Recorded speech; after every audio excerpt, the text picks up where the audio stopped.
Well, Doug, decisions having to be made right down to the wire.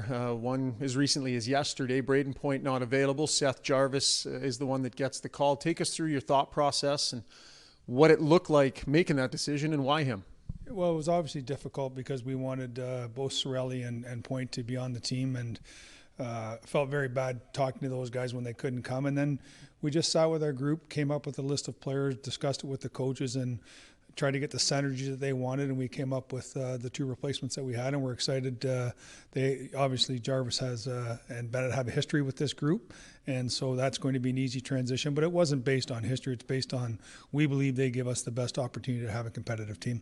What would you say about the level of debate among the group? Because when you whittle it down to this point, there are such good players available, different styles. I can't imagine it's unanimous.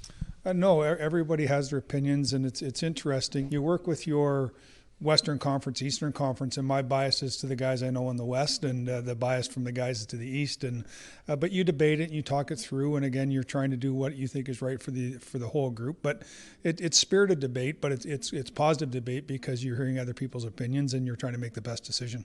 It would seem, Army, that in certain cases you guys put a priority on the group that was together before, has already come together as a team, faced some adversity, taken losses together. You put a lot of players from the Four Nations back together, even in some of the selections that are kind of around the periphery. Did you lean in on that a little bit for a reason? That's a hard one. That's a yes and no answer. The Four Nations it wasn't 4 years ago or 2 years ago, it was 1 year ago.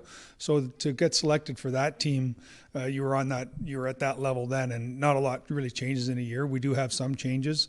Celebrini obviously is a young player that's really blossomed right now. But you do look for synergy. You do look for things of consistency. But we tried to pick this year's team based on the players we thought were playing the best and gave us the best opportunity. But because that Four Nations was so recent, it's not strange that all the countries have a lot of repeat players.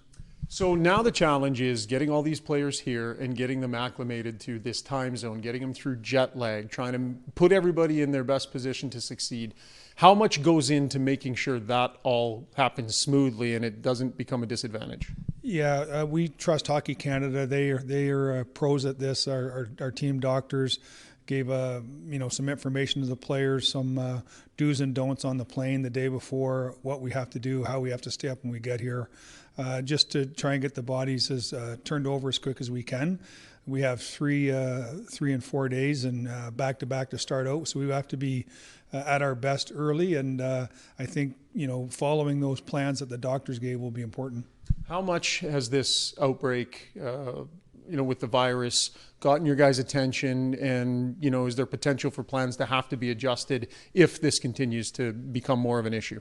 That's probably more of an organizational thing. We're obviously going to inform the players to do the things what they did in COVID, and sense wash their hands and things like that. But I call that the white noise. We can't control that, so we're not going to really worry about it. They'll tell us if things change. Until that point, we're full steam ahead. You guys have done a nice job, setting up facilities for the players and such. They're going to have the option to be at the Athletes Village, which is part of the Olympic experience, but the option to be here as well as a unit. Just maybe talk about, the experience that the player is going to have here.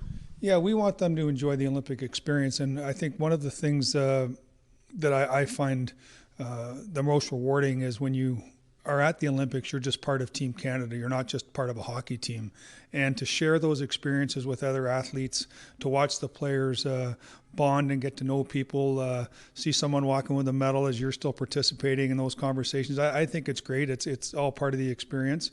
But I also think having the players comfortable, having an option to stay at the Village or at a hotel that's a little more accustomed to home is something that we want to provide the guys. You've been through lots of this stuff before, but this has been a long time coming.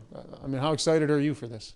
I'm very excited. I was, fortunate enough in 2018, and then the NHL decided not to go, and then in 2022, we actually had our final meeting in December. We thought we were going to go, and then that one got canceled. And I was lucky enough to stay alive long enough to do this in 2022. So I'm really excited. Every experience I've had with Hockey Canada has been fantastic. The interesting part, it's a whole new group of players. When I was able to work with Steve Yzerman and watch him perform, we had a lot of the same players.